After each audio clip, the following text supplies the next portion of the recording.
Shri Ram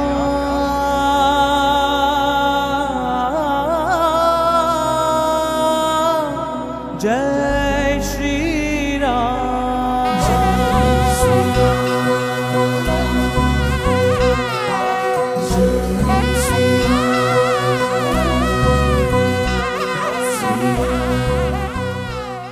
தனிச்சிறையில் விளப்புத்த கிளிமொழியாள் காரணமா கிளர் அரக்கன் நகரெரித்த ராவணனுடைய நகரத்தையும் சேர்த்து ராமன் அழித்தான் என்று ஆழ்வார் பாடுகிறார்.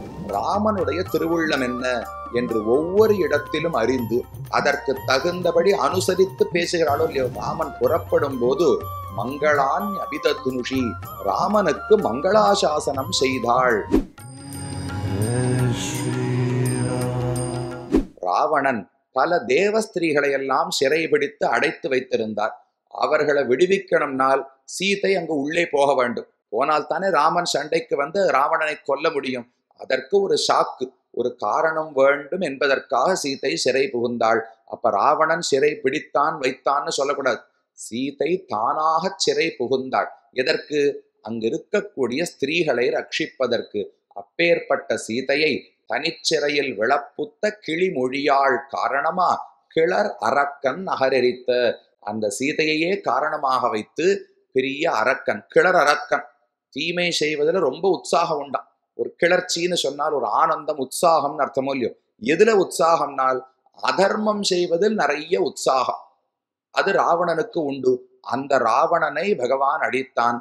ராவணனுடைய நகரத்தையும் சேர்த்து ராமன் அழித்தான் என்று ஆழ்வார் பாடுகிறார். அங்க கிளிமொழியாள் என்று சீதையை பற்றி ஆழ்வார் கூறுகிறார். அப்ப அழகான பேச்சை உடையவர். கிளின்னு சொன்னால் தானாக பேசும்னு சொல்ல முடியாது. எதை சொல்லி கொடுத்தோமோ அதைத்தானே கிளி சொல்லும். குயில் தான் தானாக பாடும். கிளி தானா எதையுமே சொல்லாது. எதை சொல்லி கொடுத்துருக்கோமோ அதைத்தான் சொல்லும். அப்ப சீதையை பார்த்து குயில்னு தானே சொல்லியிருக்கணும். ஏன் கிளின்னு சொல்லுகிறார்கள்? சொல்ல போனா கிளிக்கு கொஞ்சம் தொண்டை சுமாராத்தான் இருக்கும். ரொம்ப அழகான தொண்டை, குரல், சாரீரம் எல்லாம் கிடையாது. கொரகொரான்னு தான் கிளி பேசும். ஆனா சொன்னதைத்தான் பேசும். குயில் தானாக பாடும், இன்னும் நன்றாகவும் பாடும். ஆனா கிளின்னு என்னமோ கொண்டாடுறா, குயில்னு கொண்டாடவே இல்லை. ஆண்டாளும் திருப்பாவையில் எல்லே இளம் கிளியே என்று ஒரு பெண்ணை அழைக்கிறாள். எவ்வளவு அழகான குரல்! கிளி போல பேசுகிறாயேன்னு சொன்னாலே தவிர குயில் போல பேசுகிறாயேன்னு சொல்லவில்லை. ஏன் ஆழ்வார்களுக்கெல்லாம் குயில் பிடிக்காதா? கிளியத்தான் பிடிக்குமானால்? ஆமா, குயில் சுவாதந்திரியத்தோடு தன்னிச்சையா பாடுமோ இல்லையோ. தன்னிச்சையா ஒருத்தர் ஒன்ன சொன்னாலே ஆழ்வார்களுக்கு பிடிக்காது. சாஸ்திரங்கள் என்ன சொல்லுகின்றனவோ, பெரியோர்கள் எதை கற்றுக் கொடுத்தார்களோ அதை அப்படியே திரும்ப சொன்னால்தான் உயர்வே தவிர எனக்கா புதுசா ஒரு அர்த்தம் தோணுகிறது. இந்த பாட்டை நான் படித்தேன், பெரியவாச்சான் பிள்ளை அந்த அர்த்தம் எழுதல, நம்பிள்ளை எழுதல, யாருமே எழுதாத ஒரு அர்த்தம் எனக்கு தோன்றுகிறது என்று சொன்னால் அது சுமார்தான். பெருமை எப்போனால் அவர்கள் சொன்ன அர்த்தத்தை புரிந்து கொண்டு அப்படியே திரும்ப சொன்னோம்னால் அதுதான் பெருமை. அப்ப சீதை கிளிமொழியாள்னு சொல்றாள். என்னால் பகவானுடைய ஹிருதயம் என்னன்னு சீதை தெரியுமோ இல்லையோ. தானா எதையுமே சீதை பேச மாட்டாள். ராமனுடைய திருவுள்ளம் என்ன என்று ஒவ்வொரு இடத்திலும் அறிந்து அதற்கு தகுந்தபடி அனுசரித்து பேசுகிறாளோ இல்லையோ. அதனால கிளிமொழியாள் என்று சீதையை பற்றி தெரிவிக்கிறார்கள். அந்த கிளிமொழியாளான சீதை என்னென்ன பேசி இருக்கிறாள்? மொத்தமாவே ஒரு 5-6 இடங்கள் தான் சீதை பேசினது, உபதேசித்தது என்பது. அதை பார்த்தோம்னால் அந்த பேச்சின் மூலம் என்ன வெளிப்படுத்துகிறாள், நாமும் என்ன கற்றுக்கொள்ளலாம்னு தெரிஞ்சுக்கலாமோ இல்லையோ. ஏன்னா பகவானுக்கு முதன்மையான பக்தை, நமக்கெல்லாம் ஆனா தலைவியா இருக்கா. அவள் என்ன மனநிலையில் இருக்கிறாள் என்று புரிந்து கொண்டால் நாம் அவளை பற்றுவதற்கு ஏதுவாக இருக்கும். அந்த சீதையினுடைய பேச்சுகளை யதாவகாசம் விண்ணப்பிக்கலாம் என்று துவங்குகிறேன். முதலில் சீதை பேசுவது ரொம்ப ஆச்சரியம். முதல்ல இருக்கிற பாலகாண்டம் முழுக்க சீதை ஒரு வார்த்தை கூட பேசல. அயோத்தியா காண்டம் வந்தும் ரொம்ப தூரத்துக்கு சீதை பேசவே இல்லை. சீதையினுடைய முதல் ஸ்லோகமாக வால்மீகி எழுதி இருக்கக்கூடியது எப்ப வருதுன்னால் ராமனுக்கு பட்டாபிஷேகம்னு அறிவித்து விட்டார்கள். ஆனா மந்தரை கைகேயினிடத்துல பேசி அவள் மனதை மாற்றி விட்டாள். அப்ப கைகேயி தசரதனிடத்திலே வரங்களை கேட்டார். சரின்னு தசரதனும் வேற வழி இல்லாம ஒப்புக்கொண்டார். இப்ப ராமனை அழைத்து உனக்கு ராஜ்யம் கிடையாது, காட்டுக்கு போன்னு சொல்லணும் இல்லையோ.